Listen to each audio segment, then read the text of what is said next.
man, when you teaching this word in its purest form, man, how the Lord told you to do it, hey, you're going to be hated amongst your own people. All right. And everybody coming back in their own life. They back. And then you got those men who going to make up the tabernacle of David, man.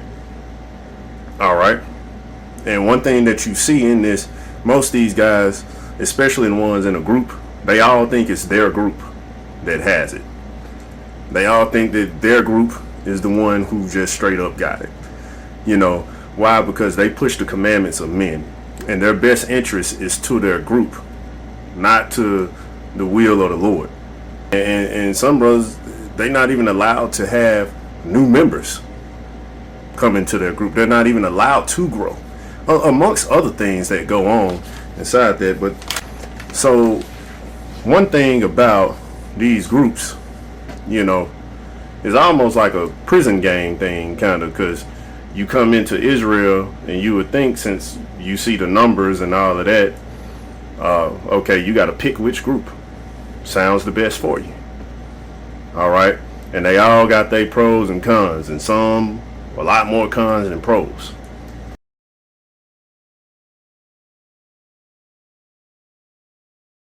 All right. They all say they got the truth. Now, do these men know the scriptures? Yes, they do. They know the scriptures. All right. But once you get a good look inside of there, man, it's dirty. They don't really live them like they say they do. Just like you see this whole King David thing that's been making them do videos and all this other stuff. And most guys in groups, your best interest goes to your group first. You will put up with bullshit. You will put up with wickedness. You will see it, and you will let a lot of things go just to keep the peace in your group. Scriptures, man, and it's saying don't do something, and you got them around and they telling you you can do it, or they're telling you not to do something that the scriptures tell you to do. All right, for example, you're told no new members. That's one thing. That one in particular was Great Millstone, and it's a bunch of top rank men. Oh, they ain't living it like they say they do. Oh yeah, they be on some. Shoot, you would think that they are agent the way that they move around you, man. The way you can get set up, the way you could get slandered, the way that the narrative can get controlled, the way that judgment will be perverted. I want to give all the praises and the honor to Yahweh Bahashem, Yahweh Shah Bahashem, Recha HaKwadash, and double honors to the elder apostles and the elder bishops of Great Millstone. Honors also to you brethren, you fellow believers, you followers of the truth, and shalom to the elect. So anyway, this video popped up in the thumbnail, and I said, well, had an idea for another video. I saw this video, and I actually looked at some of it, a good portion of it. Clearly this man is hurt. He has some pain, and I believe it doesn't have to do with his prior passing the truth. It has to do with a particular incident that upset him, that made him bring back and question things that he believed was wrong in the truth the whole time, right? So anyway, I'll try to go to some scriptures. I'll even get an example in the Bible of sometimes you have to hold your peace, sometimes you may not believe. Now this man, he did just say in the video, I'll jump around a little bit, he said in the video that there shouldn't be an order. I mean, like he's a head guy of a group. There shouldn't be an order that nobody should be able to come in. Now, this was spiritual, because I remember a week before Apostle Rakar came down, there was a guy that came down. He had these really big glasses. I'll never forget. I looked at his movements, his actions, and I've always taught that certain men, they have this look, even with their hands. You just pay attention to everything. And I said, this dude has to be some form of agent, or he was a police, or he is a police. And so the Spirit got on me, and I said, well, Are you a police? I literally just came out and asked him that. That's how I am sometimes through the Spirit. I didn't go hard on him. I just said, man, you remind me of a police. Are you a police? And he gave me this staring look, and he was stunned. He said, I used to be a police, right? So I knew through the Spirit that there's a whole bunch of agents just flocking, and this is the whole point I'm trying to make. And the next week, Apostle Ricard came down, and Apostle Ricard said, I talked to Apostle Ricard, we looked at each other, and I was like, we both agreed there's got to be a police. So whatever Apostle Ricard said to him, I can't remember. We didn't see the guy no more, right? And it was another guy that came down, did the same thing. It was quite a few of these agents that are set up. So let me get this real quick, just to go to my point of what I'm trying to say as well. I was going to save this one for last. This is 1 Corinthians 14 and 30. Let all things be done decently and in order, right? Now, when you go to that word order, let me show you, show this, G5010. This is what it says: an arrangement, an order, a fixed succession, observing a fixed time, right? A fixed succession, observing a fixed time. So sometimes orders come down, and sometimes they're not permanent. Sometimes in the truth, it's always spiritual, right? Succession, the order in which, or conditions under which one person after another succeeds the property, dignity, title, or throne. The right of a person or line to succeed. The act or process of following in order. The active process of one's person taking the place of another. So we can see here that it's all about order. What did Paul do? Okay, I'll get back, Lord's will, I'll try to go through as I go through. This is called the return to Syrian Antioch. And when they had preached the gospel to the city and had taught many, they returned again to Lystra and Iconium and Antioch, confirming the souls of the disciples and exhorting them to continue in the faith. And this is what it is all about. Continue in the faith. All you have to do is just continue in the faith. But Jake can't do that. The thing about King Mashah and Abba Bivens, that thing, or that topic, which is necessary for doctrine. It is actually necessary. This man even said people are coming back in their lots, right? This is what he said. So if you're a prophet, you're going to come back in a lot as a prophet, whether it's a false prophet or a righteous prophet, right? But if you're righteous or you're the elect, you're going to come back in as a prophet. Now, this person agreed to all these things, okay, about King David, okay, about John, and everything else that's been brought out, Abba Bivens and King Mashah and whatever, everything that's coming out. They agree with it. Like, if you didn't have an agreement from the beginning, you've been in the truth long enough to know, well, okay, I agree with this or I don't agree with it. You had a long enough time, a period, to say, well, nah, I don't agree with that. Then you could have broke off from the group, right? Did your own thing and just waited on the Lord and see where it goes. But nope. That's why I said it don't have nothing to do with Abba Bivens or High Priest Ariah or King Mashah and the top men, or even the apostles. It has nothing to do with that situation. He just made that a situation because of him being upset or hurt about a situation that happened. Because other than that, if that never happened, would he still be continuing? Probably so. But anyway, man's goings of the Lord.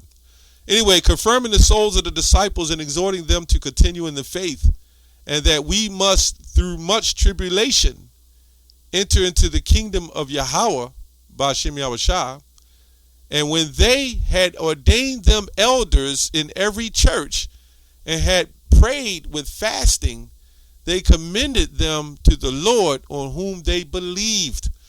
So this is technically not all about men. This is about Yahweh Bashem Yahushua and spiritual men, not just men, but spiritual men, spiritual parents, spiritual teachers that are all set up, as I believe I read in Hebrews, to watch over you, man, to make sure you're guided. So there might be a time through the Spirit, this is why elders are set up in different churches. The apostles set up orders who they feel would be right to lead in particular churches, right? As I'm a leader and an elder of a church, right? I'm not a apostle or elder bishop or anything, but I'm an elder of a church.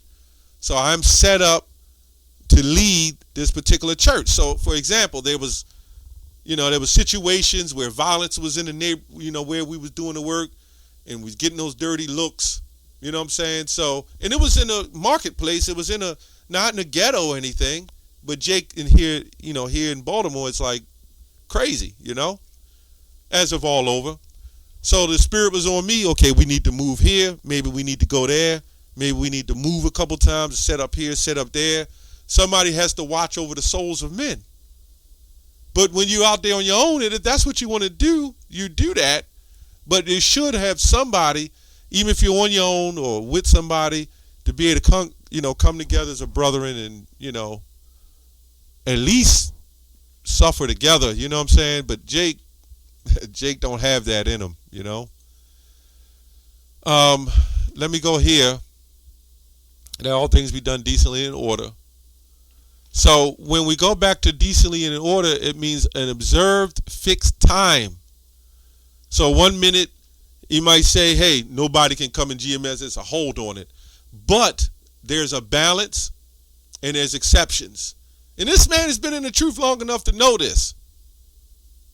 If I felt like we got, men that come down now and watch us, a few guys that come down and watch us, right? But me and a couple of other brothers look and we know they're not ready. It's all spiritual. But if it comes a time where we feel that they're ready, then there's nothing wrong with making a call and saying, hey, I think these brothers ready, get your blessing. Is it okay? Like you'll go to a job. I believe Elder Yasha Wamba said that as well. You'll go to a job and they'll tell you, you can't wear a red vest when everybody's wearing blue vests, right? They'll tell you that. You can't do that. Or you can't wear, jeans. You got to wear dress pants to work this job. You got to have a casual look. I guarantee you guys to get that money, you'll do it. You'll follow the complete and total order. Well, maybe some of you won't, but you'll follow that order to get, the benefits that you need, right? You'll follow that order to get the benefits that you need. And again, I don't know if I said this earlier, but there was a time where I didn't agree with something and I had to just suck it up. I mean, if you played any kind of sport, you would know that, also. Some Jake may not have, I don't know. But there was things that, you never really agreed on. Sport or whatever, you might have worked somewhere. It might have been in school, anywhere. You can't always have your way. You can't be the kid that just get the cake and shit, man. Sometimes it don't work that way. Okay? So I was between two poles, and I was like, I'm hearing this, but then I'm saying you can't do that. Don't do this, but I want you to do that. What do? You got to suffer these things and work it out. Right? Jake doesn't have the patience. He doesn't suffer. You got to be a disciple, man. You got to have discipline. Okay? So anyway, I'm going to go into the story here in Judges, because I read this like a month ago, me and the brothers. I'll quote some of it. This was Jephthah, right? He was a Gileadite, who was the mighty man of valor and was the son of a harlot. And basically, I'm going to read a little bit. And Gilead's wife bare him sons, and wives grew up, and they thrust out Jethro, and said unto him, Thou shalt not inherit our father's house, for thou art the son of a strange woman. Then Jephthah fled from his brethren, and dwelt in the land of Tob, and there were gathered vain men to Jephthah, and went out with him, right? And it came to pass in the process of the time that the children, see, these men at that time had some form of character, if you want to say that. When he got cast out, if there was an internet, I'm pretty much sure he wouldn't have been on there talking shit, right? He just dealt with it. And it came to pass in the process of the time that the children of Ammon made war against Israel, and it was so that when the children of Ammon made war against Israel, the elders of Gilead went to fetch Jephthah. Why? Because it said he was a mighty man of valor out of the land of Tob. To make a long story short, he asked them, well, why did you come for me when you basically kicked me out? But you know what he did? When you read on, I'm not going to read the whole chapter. Here we go. He said, did ye not hate me and expel me out of my father's house? And then he says, the elder said, we turn again to thee now, that thou may go with us and fight against the children of Ammon. So of all the madness that's going out in the world, in all these heathens and what we got to deal with, and all the craziness that this man could be talking about, he's got to talk about who taught him the name of the Lord through the spirit of Yahweh Bashem Yahushua, through these men, great men who taught him, right? Through these spiritual leaders who taught him, right? That's why he knows the name of the Lord. He opens up and give all praises to Yahweh Bashem Yahushua, and then honors to the brethren. He just clipped out the order right there. That's not decently and in order. Like, at the end of the day, you can always just give all praises to Yahweh Bashem Yahushua. The double honors and all praises to the Lord comes within you through the Spirit to do right. There's a lot of gospels say that, and they're not right. So it's almost not a necessary thing to say, but we say it to understand who's, doctrine, right? It's also part of the honor. Double honors, it's part of the honor. So, at the end of the day, when you go on down, this man wind up sacrificing his daughter in the name of the Israelites, of his brethren, to take down the Ammonites, right? What kind of man do you think that had to be to do that? It was probably not the smartest vow to make, but it's just letting you know the Lord set it up for him to do that, because at the end of the day, that's when Yahushua quoted, basically you're supposed to sacrifice your mother, your father, your lands, everything for the Lord.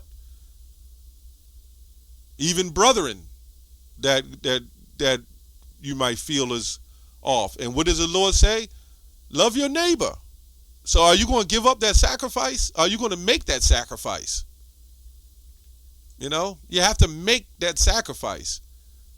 And I believe if you've been tested, there's a brother that I'm not going to say his name, but there's a brother who was kicked out and things happened to him.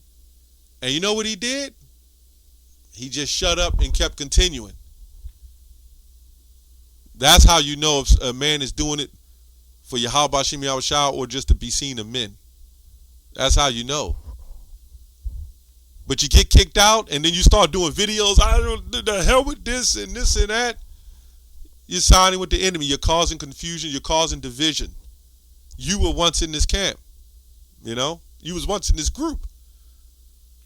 And what you're doing is you're making it seem like it, in a carnal matter, this group together. I know you got hurt, man. It is what it is.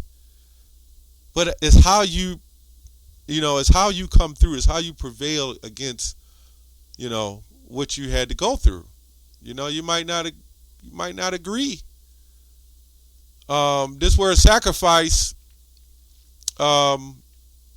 says Christ here, but this is in the online etymology. The general sense is the act of giving up a desirable thing for a higher object or to a more pressing claim, which is this truth. Also, something given up for the sake of another. So you got other brothers that might be coming in. Oh, let me get the comment. You got other brothers that's coming in and you're not making that sacrifice. So if you don't believe in the groups or you don't like what the groups are doing, all you have to do is continue to do the work. And maybe through this group, which we believe, these other brothers will come in and want to be a part of it. Nothing wrong with that. We're the only people that don't like getting along, that don't like being together, that don't like a brotherhood. We're the only people like that. As far as let me say in the truth. The brother GMS Tanzania, right, which Tanzania, which I spoke with that brother a few months back. He said, I woke up through the Mississippi camp under your leadership. When I see this, it's sad. Men, is that difficult to bend your knees for once and beat your chest? I say loud, I was wrong, brothers. Please forgive me and keep on teaching. See? That's it. Jake want to make everything harder. Jake want to make a point. Jake got something to prove. As long I don't give a damn. This is the mindset. I don't give a damn if it destroys the whole body. I don't give a damn if it breaks up all the camps. Understand that the Lord set all this up, but I don't care as long as I'm right. Well, if you're right, then guess what? You're going to get a lot of fruit. You're going to get men of the elect, and you will prosper. And if anything, if I was in this man's position, I'd be more fearful, right? I'd be more fearful because most men, look at the statistics. Most of these men that drop out, they do exactly what he's doing now. They have everything to say about Israel, and they might do a couple of lessons and keep on going for a while. But where are all of them, man?